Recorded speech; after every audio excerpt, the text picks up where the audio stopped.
இந்த படத்துல ஆக்சுவலா யோகி பாபு அண்ணனுக்கு தான் 2 கிளைமேக்ஸ் ஷூட் பண்ணாங்க. ஒரு கிளைமேக்ஸ் நீங்க ஸ்கிரீன்ல பார்த்தது, இன்னொரு கிளைமேக்ஸ் நாங்க வைக்கல. அது வந்து நாங்க புடவை கடையில புடவை எடுக்க போகும்போது அந்த பிரவுன் கவுன்ல இருப்பேன் நானு. அப்போ அந்த புடவை கடைக்கு அவர் வந்திருப்பாரு. நம்ம கல்யாண புடவை எப்போ எடுக்கலாம் அப்படின்னு கேட்டு அவர் உள்ள வந்திருப்பாரு. அப்ப அந்த இடத்துல ஒரு ஆக்சுவலா அங்க ஒரு எண்டிங் வச்சிருந்தோம். அது அப்புறமா எடுத்துட்டோம். இந்த எண்டிங் ஏன்னா இது ஒரு தொடர் கதையா இருக்கட்டும்ன்றதுக்காக அங்க என்னன்னா இவர் வெளியே நிற்பாரு. நான் வந்து டென்ஷனா இவனை எப்படியாவது முடிக்கணுமே அப்படின்னு சொல்லிட்டு அவர்கிட்ட போய் கேட்பேன். அவர்கிட்ட போய் நான் சொல்லுவேன், உங்ககிட்ட நான் ரொம்ப நாளா உன்னை காட்டணும்னு ஆசைப்படுறேன். அவரு நானும் ரொம்ப நாளா பார்க்கணும்னு ஆசைப்படுறேன். ட்ரையல் ரூமுக்கு போலாமா? ஓகே அப்படின்னு 2 பேரும் ட்ரையல் ரூமுக்குள்ள போயிடுவோம். போனதுக்கு அப்புறம் அப்படின்னு ஒரு சத்தம் மட்டும் வரும். நான் கதவை திறந்துட்டு ஃபர்ஸ்ட் வெளியில வந்துடுவேன். வெளியே வந்தோடனே இவர் அப்படியே ஸ்லோவா வெளியில வருவாரு. கண்ணில் தண்ணி ஊத்திட்டு இருக்கும். அப்ப அந்த புடவை கடைக்காரன் வந்து கேட்பாரு, சார் ஏதாவது பாக்குறீங்களா? பார்த்துட்டேன்டா.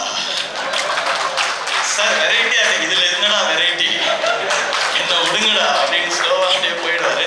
பட் டைரக்டர் சார் வந்து இல்ல அது ஒரு தொடர்கதையா இருந்தா நல்லா இருக்கும், அதனால அதை நான் விட்டுறேன், அது வேற எங்கேயாவது யூஸ் பண்ணிக்கலாம்னு சொல்லிட்டாரு. சார் இது நீங்க பார்க்க முடியாதுன்னு இந்த இடத்த சொல்லிட்டேன். இது வரைக்கும் அந்த படங்கள்ல நான் நடிச்ச படங்கள்ல 2 கிளைமேக்ஸ் எதுக்குமே ஷூட் பண்ணதில்லை. அவருக்கு தான் ஷூட் பண்ணியிருந்தோம். சந்தோஷம் அவங்களோட ஒர்க் பண்ணது.